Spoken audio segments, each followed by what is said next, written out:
Saki Morimi is a 21-year-old broke college student who's visiting the United States as part of her graduation trip. She is with her college friends when they go to New York. But before going back, she decides to see the White House. She has this inexplicable feeling about the structure. In her mind, this is the center of the world. If she has any intentions in her life, it only feels right to make a wish in front of this iconic building. After fetching a coin from her pocket, Saki makes her wish and then throws it inside the gates near the fountain. Unfortunately, 2 patrolling policemen see her. Just as they walk towards her, someone across the street gets their attention. And oh boy, did their attention shift. Calling them is a naked man holding a smartphone in one hand and a gun in another. He cheerfully waves at them just as a car passes by, almost hitting him. The policemen, forgetting Saki, are intent on getting to him. When another truck passes by, the scandalous man disappears. The policemen ride their patrol car and attempt to follow the truck, believing the man managed to catch a ride. But in truth, he's simply hiding behind a post. He walks to Saki, who is very determined not to look anywhere below the man's face. However, she fails. Concern fills her as the man cheerfully tells her it's illegal to throw anything inside the White House. He seems unbothered by his bare situation. Saki offers to give him her coat, hat and scarf as thanks for distracting the policeman. The man gratefully accepts them as it's a chilly day. After donning the clothing items, he says goodbye to Saki. The man is an enigma to begin with. Before distracting the police, he wakes up without any knowledge about himself. He knows he's in America, he recognizes the White House, but he doesn't know his name. Despite his amnesia, he's still cheerful and charming.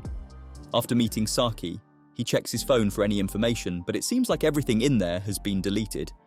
It's a weird phone too, as it has a different shape than most.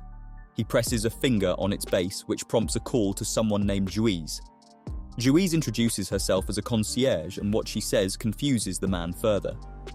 Juiz says this is the first time she received an order to erase his memory, and nothing about saving anything that will prompt back recollection, so she can't provide any information as to who he is, but she is ordered to save and then show him a location he must go to after the procedure. It's the coordinates for an apartment. Before the call ends, Juiz expresses her hopes for his success and his continuing services as a savior. That last line causes so many questions, but since the police are still looking for him, the man decides to go to the location. It is a run-down apartment. Another tenant recognizes him and points him to his unit 3B. When the man gets there, he's perplexed to find everything in poor condition. The paint on the wall is chipping. There is a conspiracy map on one wall, and there are many things on the table that give the impression of being left in the middle of something. However, the man still can't remember anything. When he opens the closet door, he finds it full of guns and bullets. This place seems like the lair of a terrorist. Perhaps he's one. He finds many passports with his picture, but with different names. He also finds a stash of pictures of multiple naked men, seemingly waving aggressively at the camera. There's even one with his selfie taken, with those naked men in the background seen through the glass floor. He's starting to worry he may be a real terrorist. Then the doorbell rings. He opens the door slightly and sees the girl from earlier. As it turns out, Saki realizes she has her passport and wallet in the pockets of the coat she lent him. So she follows him to his apartment, noticing that a policewoman is around the area. She shyly asks for her things, noting that he can keep her coat. The man is relieved to hear this. He tells her to wait a moment. He closes the door, then goes back to the closet. Indeed, he finds her things inside her coat. He discovers her name is Saki Morimi, born on January 6, 1989. So he chooses the passport with the closest birth date to hers. The name on it is Akira Takizawa. He decides to go with it. He gets dressed, puts his extra passports into the toaster and sets them to light up after a few minutes, then walks out of the room. The policewoman is already questioning Saki about the people in the blurry CCTV captures. Since Saki is not wearing the red coat as seen in the picture, the policewoman can't identify her. Akira proves he's not the naked man in the photo by pulling down his pants and showing that he's bigger. As easy as that, and with Akira's confidence, the policewoman lets them go, seeing that they're not the ones she's looking for. Saki is grateful to have her passport and wallet back, but they must find her suitcase, which she abandoned when she followed him. Akira smiles at her, then hails a taxi. Since there are no important things in the suitcase, it seems better to just let it be lost and report it to the police. And because of this, the embassy gives them free tickets home. Saki is impressed and not at all suspicious about her new companion, but for Akira, he thinks it's better for them to leave the country before they can be detained for misconduct. At the airport, Akira asks her why she was throwing a coin beyond the gates of the White House. Saki explains that she's always thought of the building as the center of the world. It's like every little thing is connected to this place. It may sound weird, but she thinks expressing a wish while tossing a coin into the building's fountain is a good action. Especially since Japan is plagued with disturbing trends at the moment. Everyone there has this heavy feeling that they can't do anything anymore. So making this wish for her country brings a little hope that things will become fine. As they walk further, Saki takes her turn to ask him what he's doing in America and why he was naked earlier. Akira jokes that he's a terrorist, a pretty inappropriate remark given their location, but he assures her that he's at least a regular person by showing her his passport. Saki seems delighted that their birthdays are only a day apart, with her the older between them. They pass by one of the giant television screens, which is now showing live footage of a missile attack in Tokyo. The two boarded the plane to Japan with apprehension. When they arrive in the country, it's already morning. They can see the smoke billowing from the site of the attack. Akira can see that there are more craters near the recent site, to which Saki confirms there have been multiple attacks before. The event is known as the Careless Monday. Then she sadly remembers that that day is a Monday. As they walk towards the arrival gates, the television shows footage of a rescue mission of one plane that was unfortunately hit by one of the missiles. Only 2 kids miraculously survived, while the rest didn't make it. Saki is surprised. In the previous attacks, no casualties were recorded. Does this signify that things are about to get worse? Saki gets a call from her friends, while Akira also gets one from his unique smartphone. Asugi, Hirasawa, Kasuga, Oni, and Mikon are all in the car and are supposed to fetch Saki from the airport. However, traffic is congested to and from the airport due to the attack. Saki tells them she's okay and they shouldn't worry about her, although she herself looks anxiously at the people stuck at the check-in area. Meanwhile, Akira is talking to Juiz again. She calls him number 9 and tells him he's now within the operating range of the Selekao system. He's now expected to fulfill his duties as one of the saviors. Akira is getting more and more confused about everything Juiz says, but the concierge says she can only fulfill orders to the best of her abilities. She then proceeds to tell him his balance of 8 yen, 262, 307, 719, which he's expected to spend throughout the course of his mission. That's a large sum of money, and Akira doesn't typically look like someone who can have it or has the means to earn it.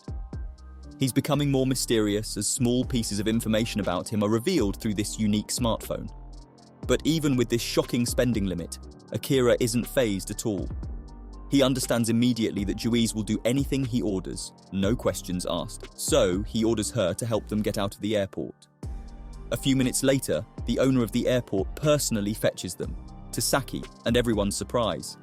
Akira buys a pack of gum and then checks his balance. It turns out the owner has been bribed into fetching them, which is deducted from his money. But it doesn't make much of a dent in his 8 billion yen. He quickly learns that he can do anything with the digital currency he has, as long as he has Juiz to prepare it for him. This is a blessing in the hands of the kind-hearted, but dangerous in the hands of malicious ones. What Akira doesn't know yet is that he's not the only one who has this smartphone, as well as this amount of money. One of them will make his presence soon. Akira and Saki make it out of the airport. Then Akira reveals to her that he's actually lost his memories. Saki is surprised as she listens to him, telling her he doesn't know why he's in Washington in the first place. And just like that, he gives Saki an abrupt goodbye. But he turns back eventually because he needs directions to the address indicated in his passport. The two ride a train, and while traveling, Saki relays more information about the Careless Monday event. According to her, there have been 11 missile attacks, counting the very recent one. The attacks started on November 22nd last year, a Monday.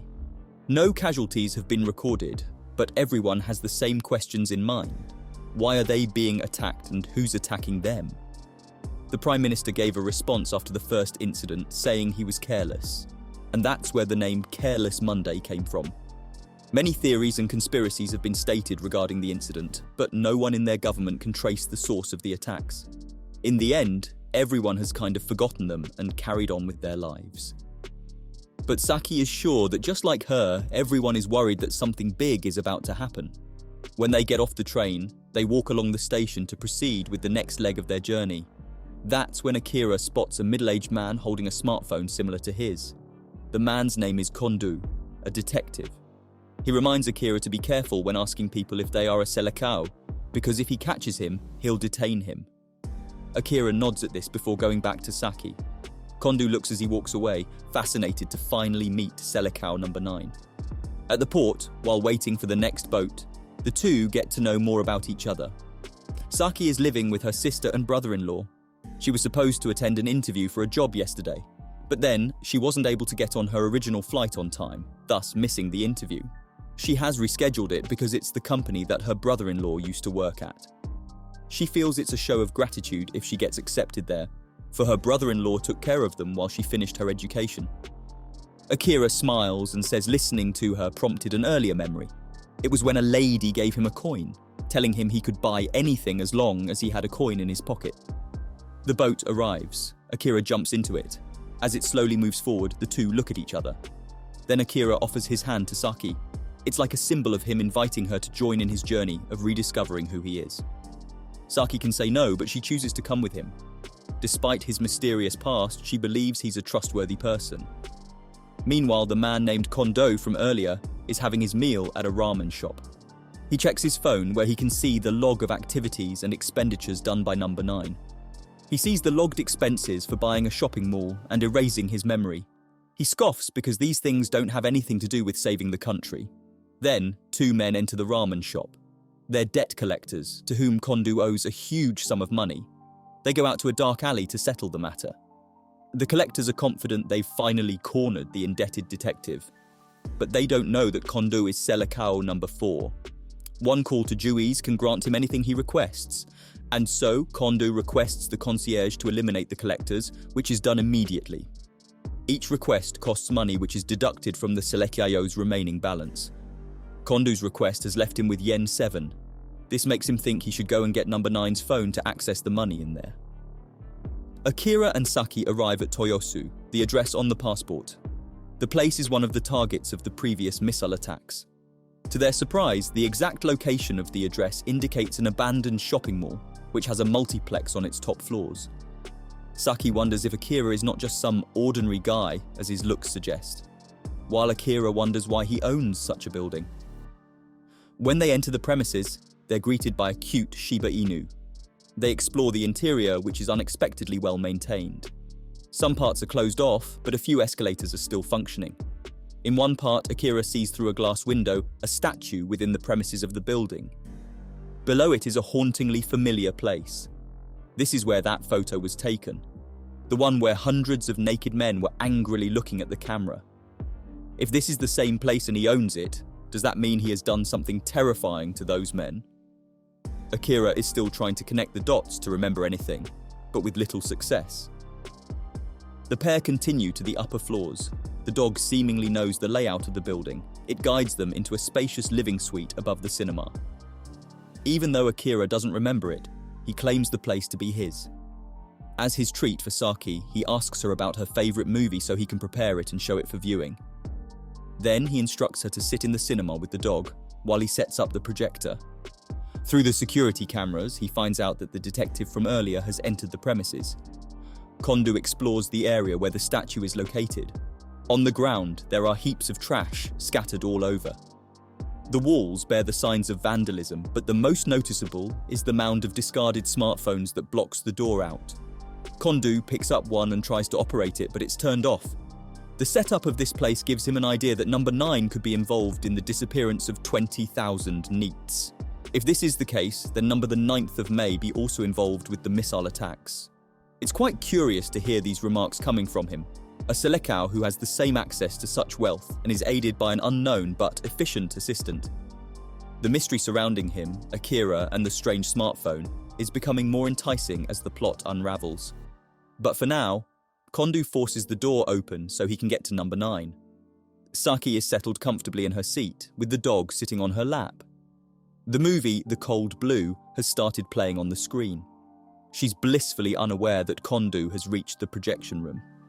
Condo doesn't hesitate to ask for the phone. Akira says he can get it if he explains to him what it's about and what is a selecao. He tells the detective he's lost his memories.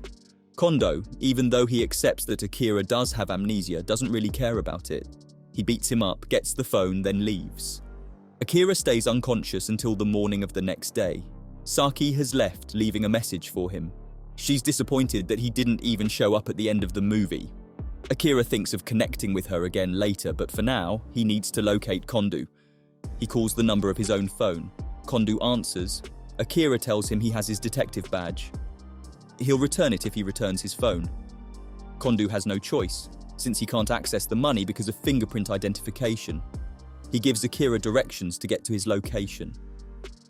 Condo waits for him in the shopping district when his wife walks up to him. He doesn't expect to see her there. The wife looks solemn as she looks up to her husband. She tells him she found out about his cheating when he accidentally sent a message intended for the mistress. Then, she pulls a kitchen knife out of her pocket and stabs Condo in broad daylight. Curiously, no one seems to notice this crime. When Akira gets there, he sees Condo slumped on the ground. The detective knows it's too late for him, so he gives one last piece of advice to number 9. There are 10 more of them using the same smartphone.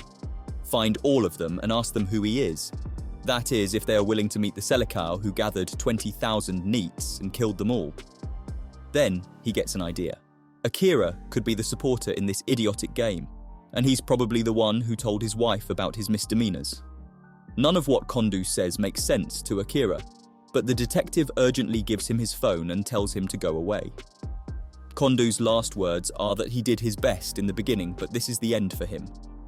Back in the mall, Akira contemplates the detective's words as he sits on the ground where the supposedly 20,000 neats were terminated.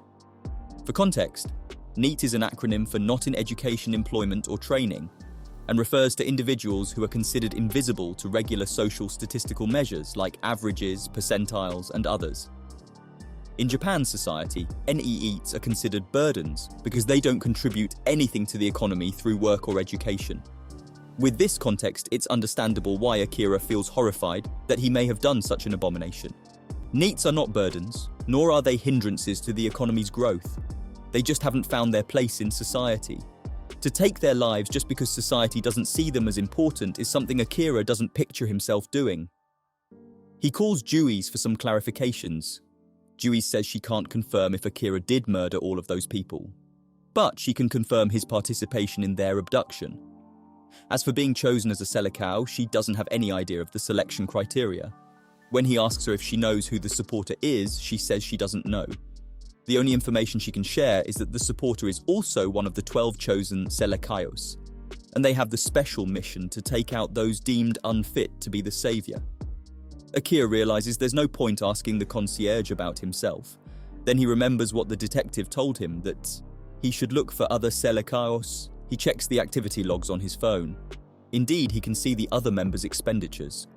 One that captured his attention is the expenses that number 5 has been doing. Juiz explains that the order has been given to her as a whole, but she itemizes them for efficiency.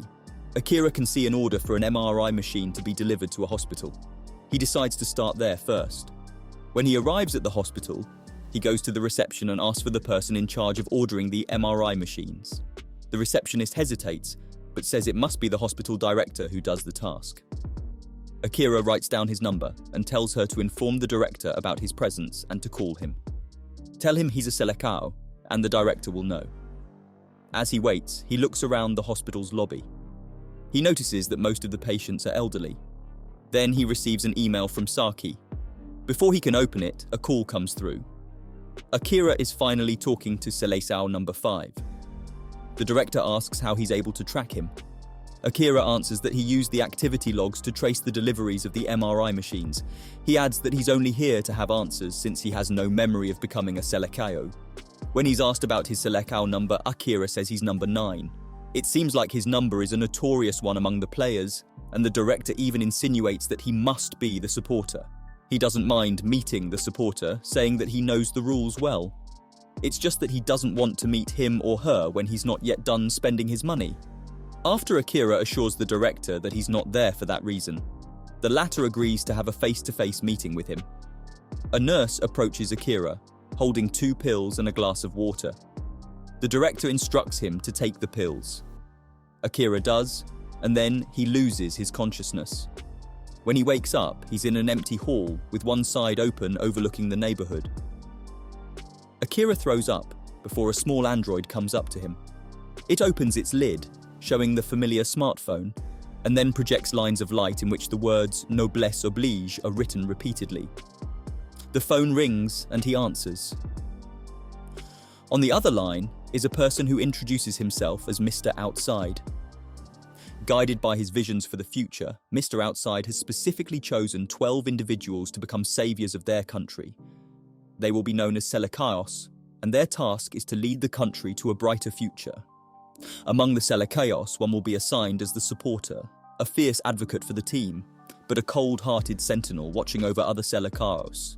The supporter is given the task of giving swift judgment to the ones whose actions are deemed unsatisfactory as a savior.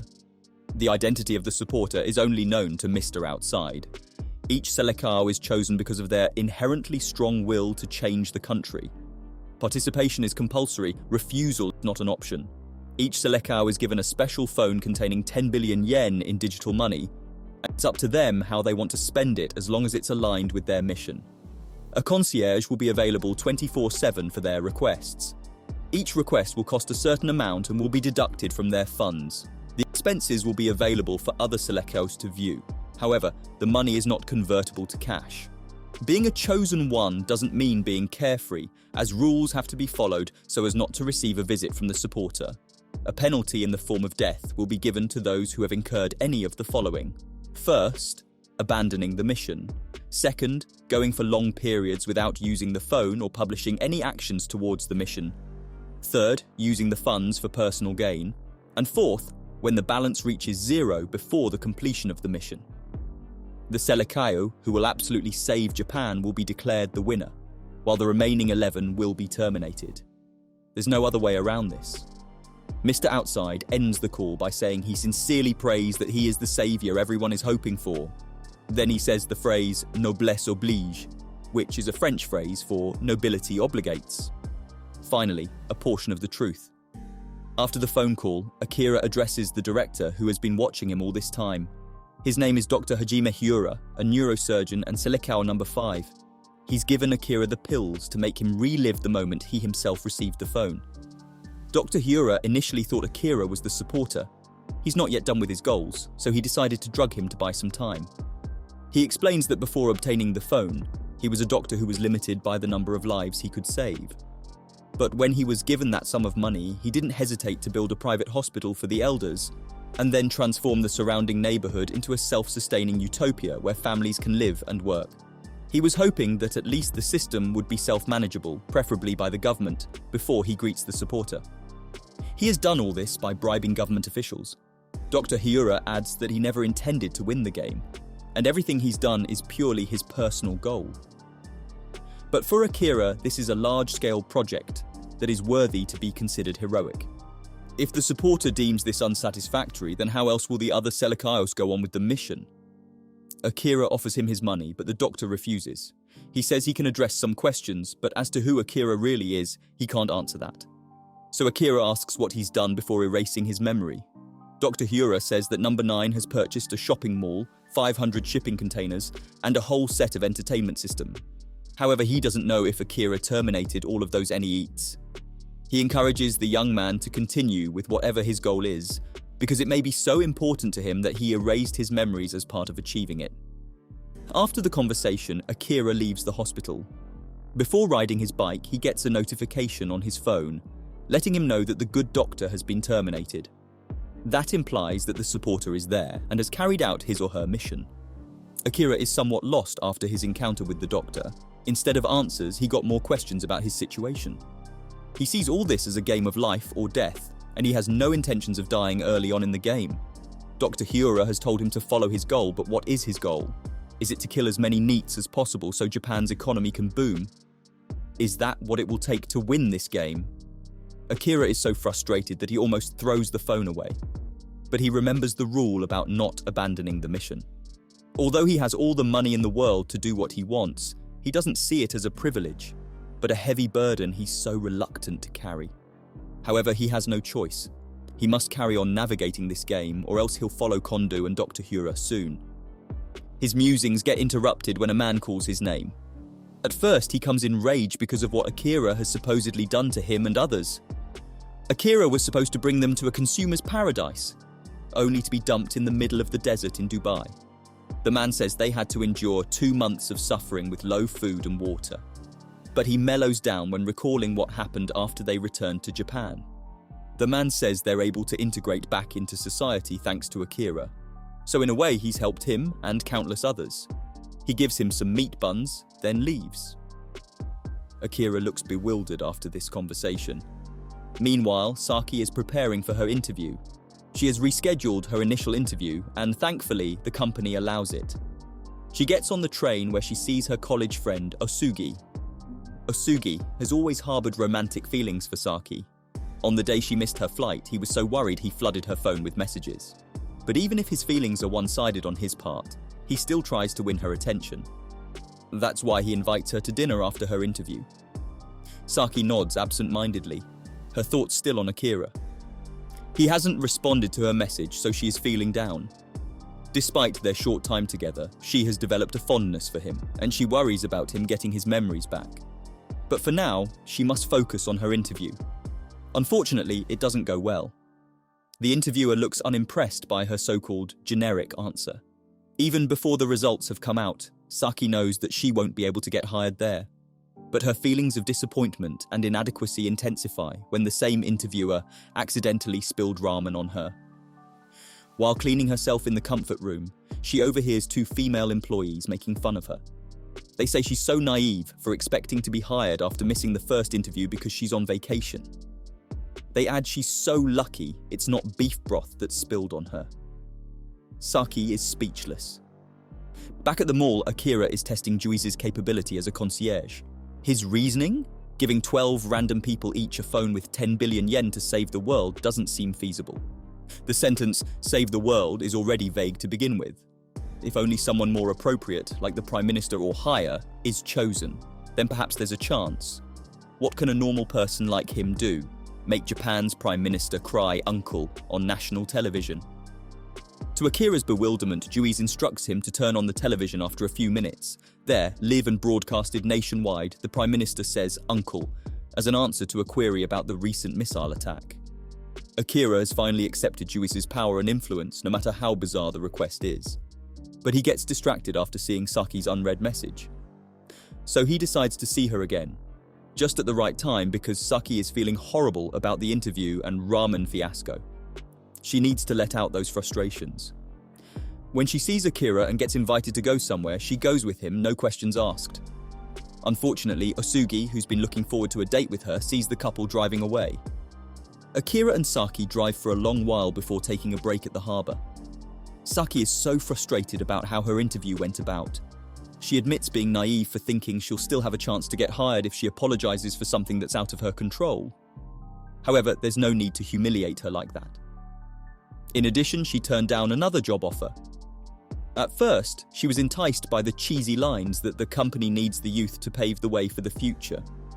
But she knew that what the company needed were those willing to work long hours for little pay. She feels frustrated because if she doesn't find a job soon, then she'll be a burden to her sister and brother-in-law. Her tears fall as she becomes more upset and inferior. Akira takes a moment before walking to Saki and lightly kissing her. Then he says she should come to his place for a while. He can take care of her while she's unemployed. Inwardly, Akira has realized what he must do. In order for the country to move on and thus be saved, someone has to do something and change the system. He finally thinks he may be able to do it with his resources and with the help of Juice. As for Saki, that feeling of wonder comes back. Who is Akira Takizawa? And why is he always confident about everything he says? While Saki is contemplating this on the other side of the city, Asugi is drowning himself in food and wine. Kasuga is with him and can't help but pity his friend for his fruitless romantic pursuit. After the meal, Asugi is alone and slumped on the ground outside the restaurant, broken-hearted, drunk and having indigestion. His bag lies on the ground a few feet away from him. He doesn't see a beautiful and sophisticated woman walking towards his way. In the next scene, the woman is alluring in her lingerie. In front of her is a man chained to a chair, gagged and wearing a balaclava. She picks up a tobacco and a clipper. She's looking forward to cutting the man's Johnny when her phone rings, which looks exactly as Akira's. Her name is Kuroha Diana Shiratori, and she is Selekau number 11. Kuroha looks annoyed with the interruption. She has no choice but to go and settle some business matters. She pushes the man slowly with her heeled foot, telling him to relax during the last moments of his life. And with that, she leaves. Meanwhile, Saki decides to stay at Mikun's place. She has refused Akira's offer, but she doesn't want to come home just yet. She calls her sister to say she won't be coming home for a couple of days. Saki still feels ashamed and not brave enough to face her brother-in-law, even though it's not a huge deal for him.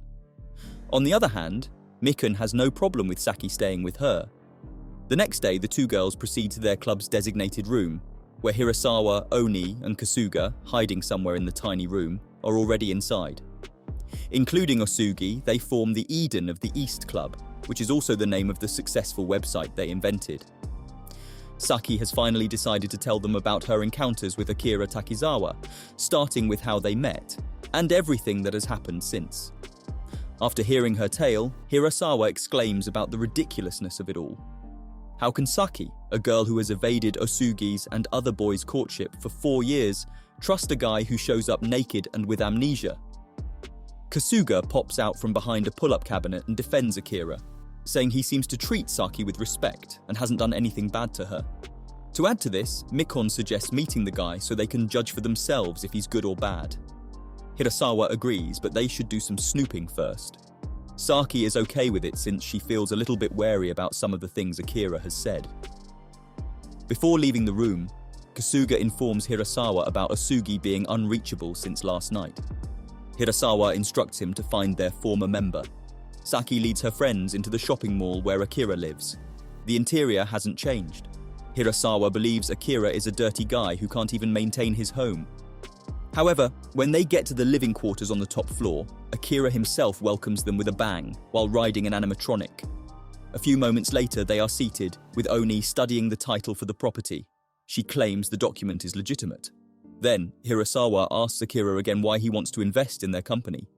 It turns out, they told him about Eden of the East, and that they're a struggling company despite the website's success. Akira says he wants to utilize it against those people who humiliate Saki and others for being jobless. He's also fascinated with the website's efficiency. Eden of the East is a highly advanced image recognition search engine. The user can upload an image, and the website will generate several search results for it in mere seconds. Mikun wrote its code, and Saki promoted it until it became well known.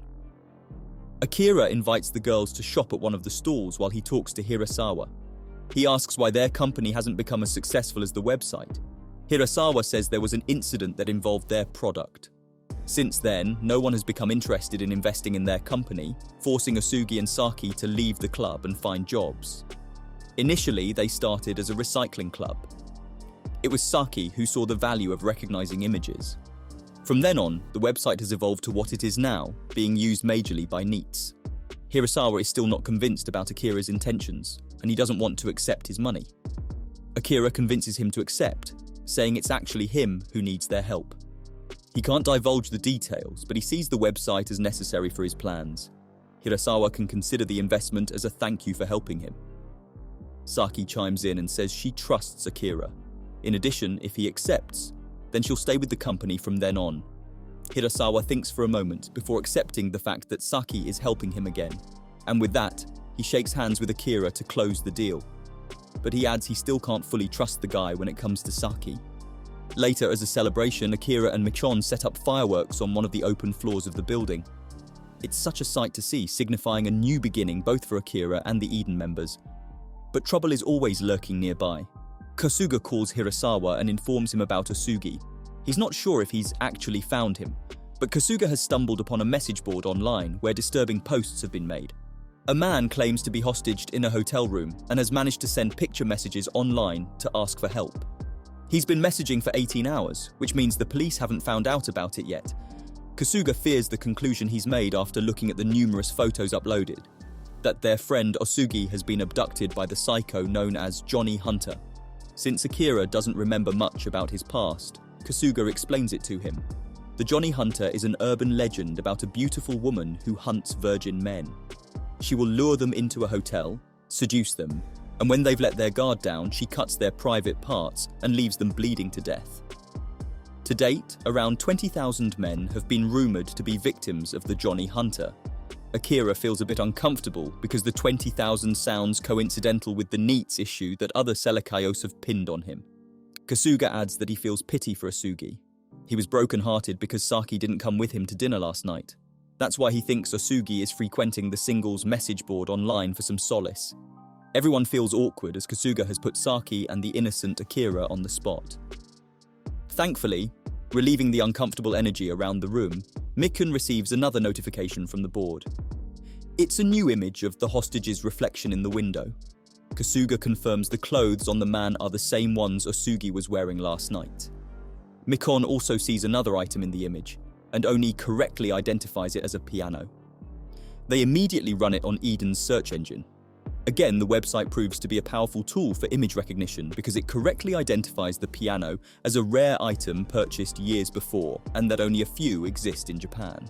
A new comment appears below the image saying that the Johnny Hunter's accomplice is someone named Juiz.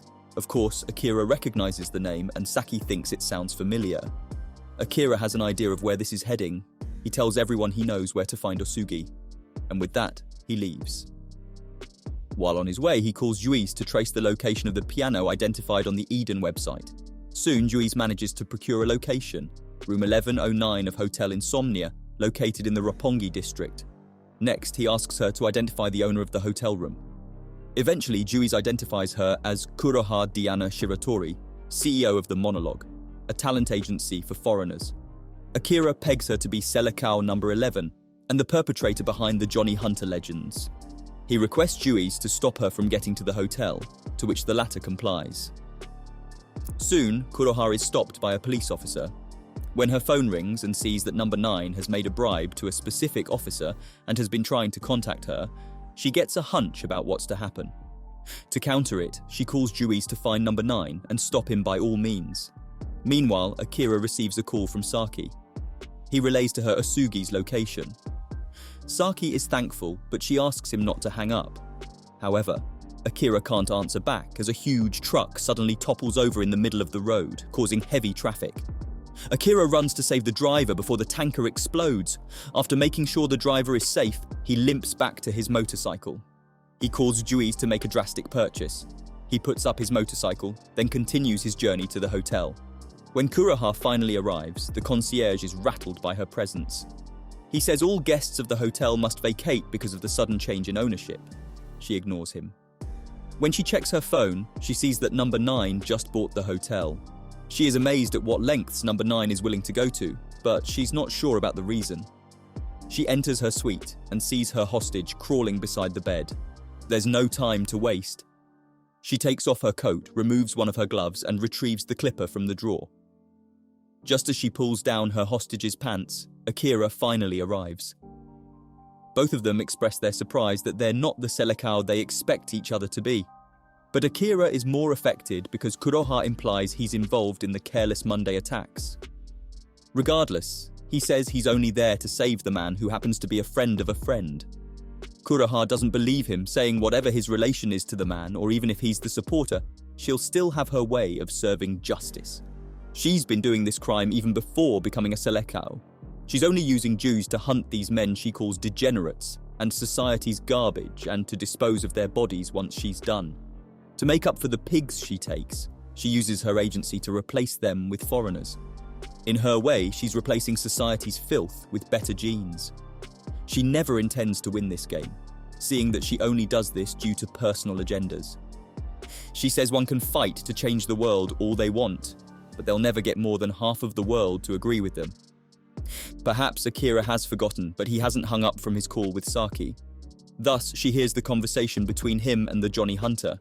She's with Hirasawa and others, but they're stuck in traffic due to the accident earlier. Saki decides to go on foot since the hotel is just a few blocks away. She continues to listen to the two selekaos. Akira understands that Kuroha won't let go of her prey that easily, so he attempts to at least heal her grudge towards men through seduction. But before they get things done, Akira faints. It turns out he got injured from the incident earlier, and he's bleeding heavily from his side. Saki finally arrives at the hotel.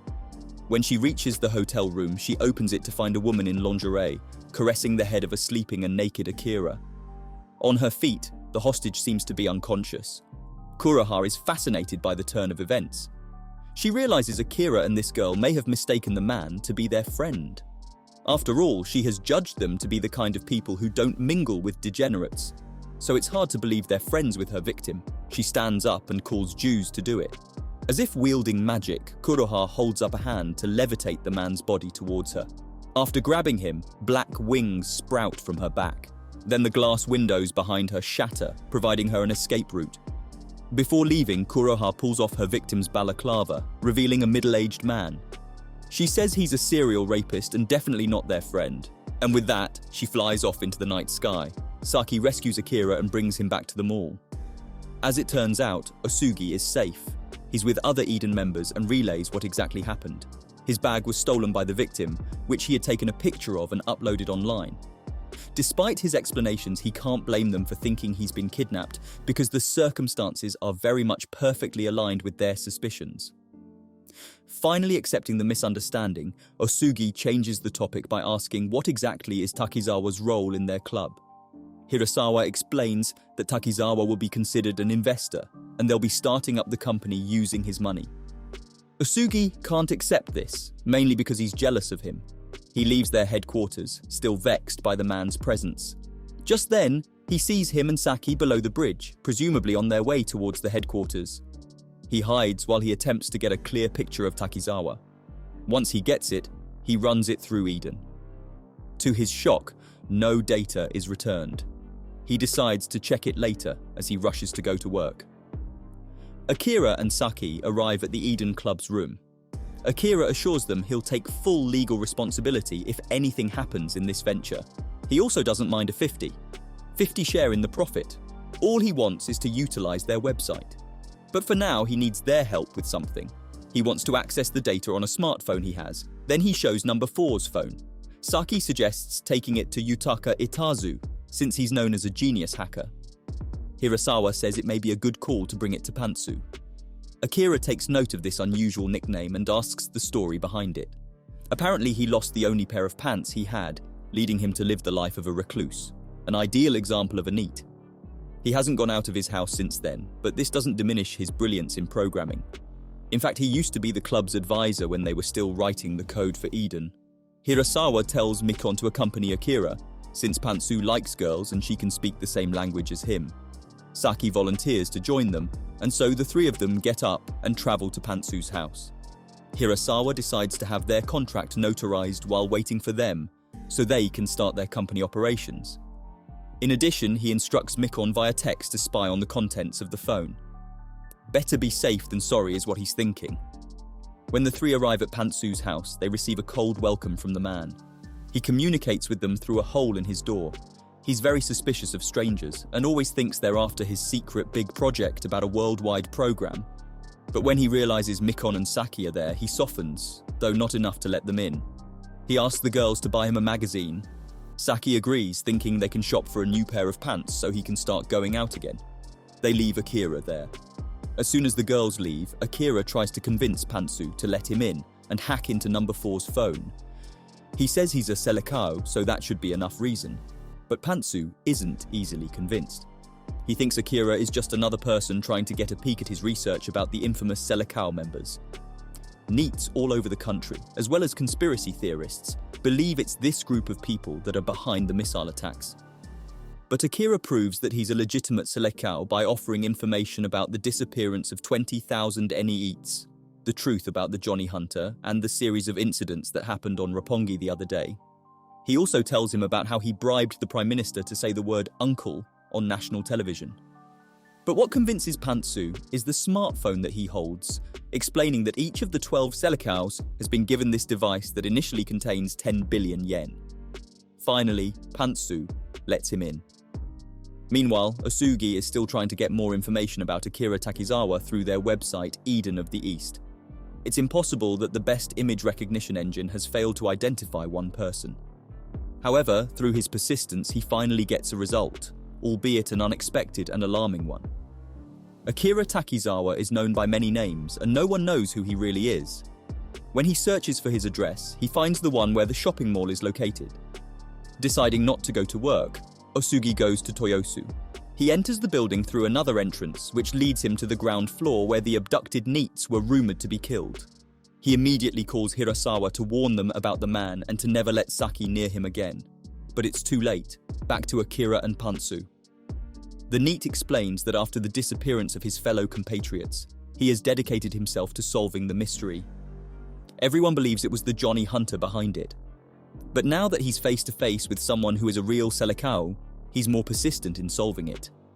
He asks Akira for further evidence of his identity and power, which the latter provides.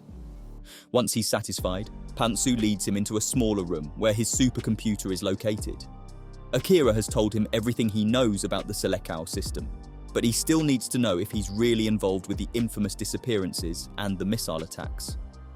After hooking up Number 4's phone to his computer and typing some commands, Pansu can access the logs on the device. The phrase "noblesse oblige" comes up, at which he scoffs. He admits to Akira that he thought the Selekaos were an American-based oppressive corporation, trying to shape the public's will under the guise of national interest. Akira asks him to elaborate, so Pansu enumerates some examples, the famous one being the conspiracy theories that rose after the 9/11 attack. He initially thought that Selekaios were trying to sway the general public's disposition by conducting untraceable attacks, which would undermine the power of the state and cause panic. But now he realizes that whoever is behind those attacks may not have realized the implications of the actions. Soon they are looking at the activity log of Akira as number 9. There they see that a purchase has been made to Harima Neuroscience Institute. This is probably where Akira lost his memories. Before that, they see purchases for several shipment containers headed for Dubai, and some bribes to government officials to provide food. Pansu suggests that Akira may have sent the 20,000 NEETs to Dubai, using those container ships to disappear for a while. At least, that proves the point that Akira never committed mass murder. As they look further into the logs, they see more purchases that don't seem to make sense, until they get related to the missile attacks. Pansu explains to Akira that days before the attacks, weird incidents happened around the area that would be targeted. For example, bombs from Walp-2 were unearthed, prompting a relocation of citizens away from the discovery area. Another example was the malfunctioning earthquake warning system, which led to evacuation. Days after these incidents, the missile attacks happened, but there were no reported casualties. Because of these, the people saved from the attacks began to discuss what may have happened prior, but the general public was too disappointed with the government's lack of response. Soon, the discussions faded away into obscurity. Akira digests this piece of insight. Then he asks Pansu to pull up another Selekao's log. Pansu clicks on number 10. Upon seeing the purchases, they are shocked to realize it was number 10 who ordered the attacks. Before they can discuss it, the girls have finally arrived. Akira asks Pansu to never share what they've discovered. When Saki asks how the hacking went, Pansu gives an excuse about the phone not containing any important data. Akira tells the girls that they all should go home. Mikon is more than happy to go, but Saki is not sure. Instincts tell her the two men are hiding something. She pretends to go out, but in truth she stays near the door to eavesdrop on the men. Akira asks Pansu to reprogram the phone so it can receive new logs again. Pansu promises to do so once he gets around the gadget's fingerprint identification system. Akira expresses his desire to win the game, to which Pansu agrees. When the alternative is to get terminated once a winner is declared, then Akira's desire is understandable. But more than that, he wants to see Mr. Outside, who created this whole crazy scheme, and punch him in the face. Ever since knowing the truth from Dr. Hyura, Akira has been feeling resentment and anger towards Mr. Outside. He thinks that this man has no right to exploit other people's intentions and drag them into this mess, while he stays safe and protected, and away from all of this. He convinces Pansu that they who are called NEETs can fight back against their oppressor, the elders who keep them off the economy, just like Mr. Outside. Pansu blushes at the faith Akira is showing him. He may not be expressive, but deep inside, he wants to feel like he's part of something.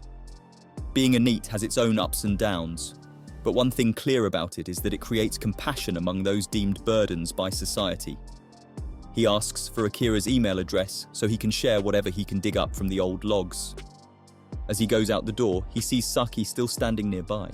She makes an excuse to give clothes to Pansu, but what she really wants is to know what they have found out. But Pansu keeps his promise to Akira. He tells Saki she's better off not knowing. Eventually, the three of them leave. They are unaware of the car that has been parked near the apartment.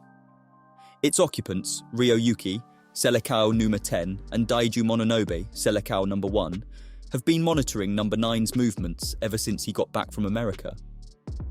Mononobe has learned about Yutaka Itazu being a previous engineering student. He posits that the reason number 9 met with this person is because he wants to access the old logs he erased from his own phone before wiping away his memory. One can only wonder why they are intent on following Akira when all the previous Selekaios are better off working alone. Back in his lair, Pansu continues to dig up old logs of other Selekaios. He has discovered so much just from reviewing the purchase history of each one. However, what alarms him the most is the recent log the phone receives.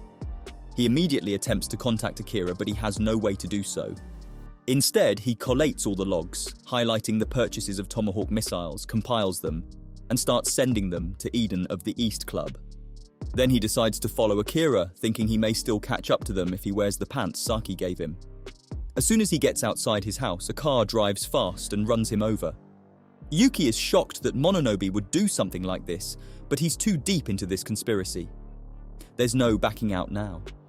Even in his shocked state, Pansu recognizes that the ones who hit him are Selekaios, and they are trying to silence him. He can only hope Mikon and the others will know what to do once they receive the files he sent. Back in Toyosu, Asugi waits for his friends to arrive. He is adamant that they come to the mall immediately. His hunch about Takizawa is right, that the man is bad news. Once Hirasawa and the others arrive, Asugi leads them to a part of the wall where a huge graffiti is written. It says, "I will destroy you, Akira Takizawa." The others are dumbfounded by this. What have they gone into?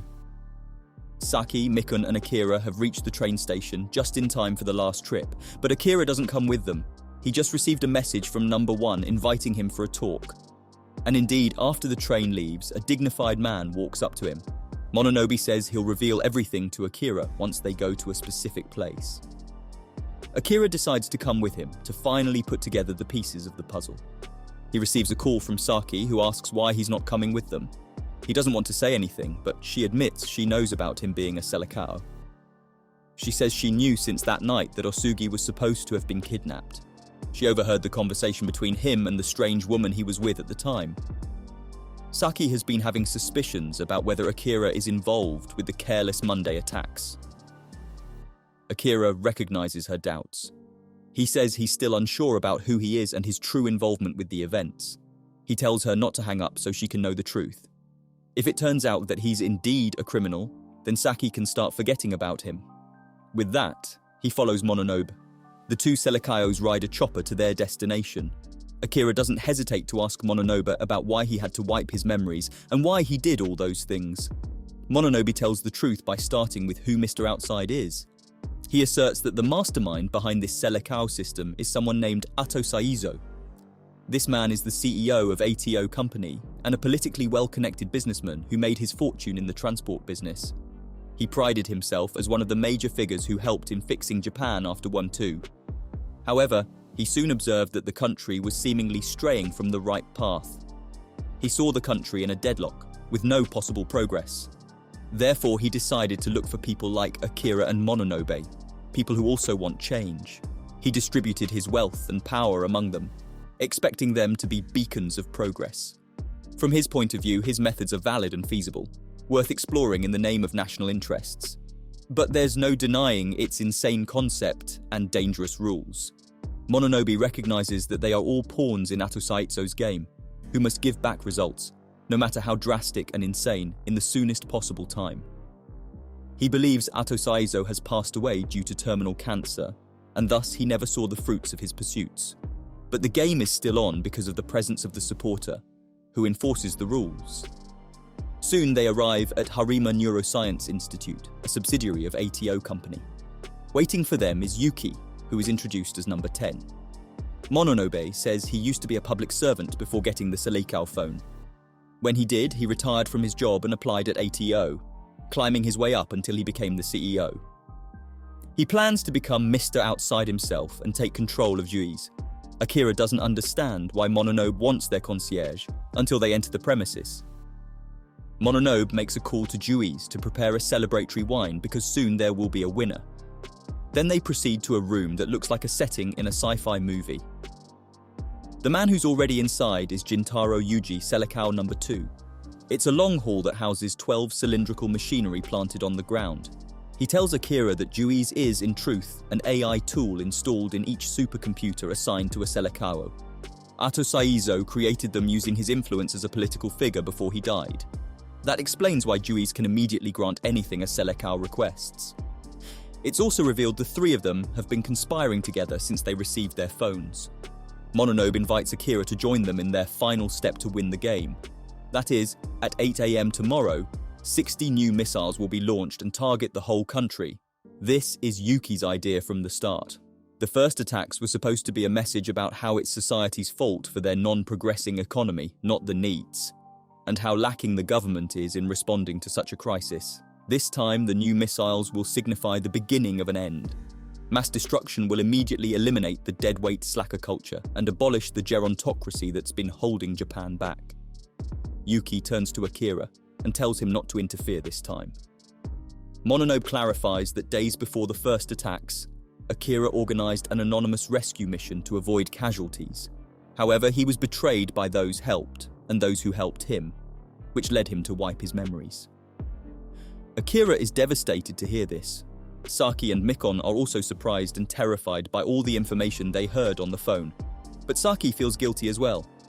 She admits that after the attacks, she was wishing to herself for something bigger to happen. Now she realizes that that wish is, in a sense, cancelling all of Akira's efforts to save the country from complete annihilation and anarchy. A few moments later, Mononobe, Yuki, and Yuji remain in the supercomputer room. They decide to let go of Akira.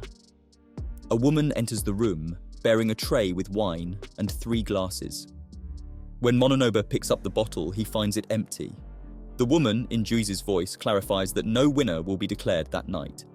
She reminds them to continue following Mr. Outside's orders and stay on their path to becoming saviors. The 3 of them simultaneously receive a notification. Selikao number 12 has finally made a move, and that is to transfer Juiz somewhere else, away from their reach. Back in Toyosu, the members of the Eden Club discuss their discovery about Akira. Asugi is relieved to hear Saki and Mikon are on their way back to the city. Just then, Hirasawa receives an email from Pansu. The file is too large to open in his phone, so they proceed to the suite upstairs to check it on the laptop. At first, they're confused by the spending logs they're looking at, until Asugi spots the purchases for the missiles. They realize this must be related to the Careless Monday attacks, but before they can discuss it, they get distracted by a cargo ship just arriving at the nearby docks. Several large containers open doors, each one revealing hundreds of naked men. With one roar, they all charge towards them all. Panicking and afraid for their safety, the Eden members run and hide in the projector room, leaving the laptop there. Through the monitors, they see the men going through the huge mound of smartphones, perhaps to find the one they own. They have deduced that these men are the missing Niits. Then, Mikon calls Hirasawa to let them know they're on their way to Toyosu. She also shares the information about the new planned attacks tomorrow. Hirasawa asks what they can do about it. It's not like they have a magic phone like Akira. Saki takes the phone from Mikon and explains what she understood from the conversation they heard earlier. Akira did not necessarily save the people because he had a phone, but because that's the necessary thing to do. As for wiping his memory, he had a solid reason to do so. When he found out about the supposed attacks, Akira gathered and organized 20,000 Neets and mobilized them to rescue civilians. However, the attacks didn't come until days later. Some Neets took the opportunity to steal from the empty homes, but the majority of them felt happy that they got to be a part of something useful to society, despite the initial doubt on whether the attacks would come. As for the rescued citizens, they questioned everything that had happened. They all thought a conspiracy was being tested and they were the poor victims of it. Majority of them blamed the NEETs, mostly because the government lacked response and appropriate actions. The situation became worse and the NEETs were becoming the villains. Akira did what he thought was best for all parties involved. He told the NEETs that he, through several aliases, was behind the attacks. He also managed to send them to Dubai for months to shield them from taking the blame. Because he couldn't bear the betrayal, Akira chose to wipe his memories. Finally, the whole truth. Saki concludes that public opinion is a fickle thing. People are quick to latch on unfounded rumors because it's easier to point fingers than understand the matter in times of crisis. In the middle of it all, Akira is the only one desperately solving the issues by taking it all to himself. Bearing this huge responsibility is never easy, but he has no choice. Right now, they don't know where he is, and they have no idea what he'll do next. The Eden members are thinking about what to do in this situation. They try to check the logs again, but Kasuga realizes they left the laptop in the suite. It's now in the hands of some NEETs, who, thankfully, can't access the files because it's locked. With no other choice, the boys make a drastic move. They decide to get naked to blend in with the NEETs.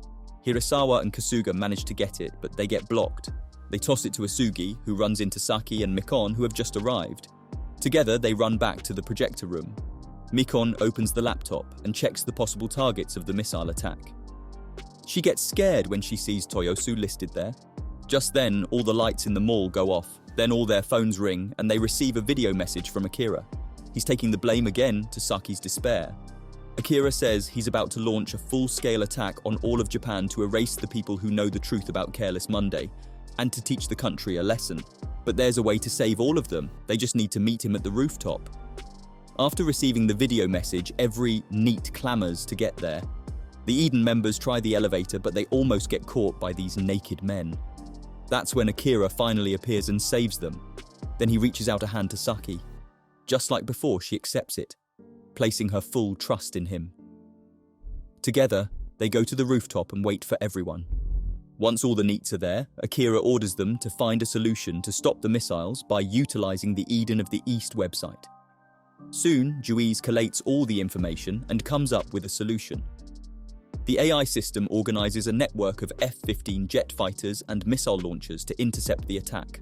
Everyone witnesses as Akira holds up his hand and pretends to shoot down the missiles. It's a terrifying thing to watch, weapons of mass destruction exploding in the sky all over Japan. The citizens are clueless yet horrified, as this seems to be a bigger attack than the previous ones. The other Selekawas watch.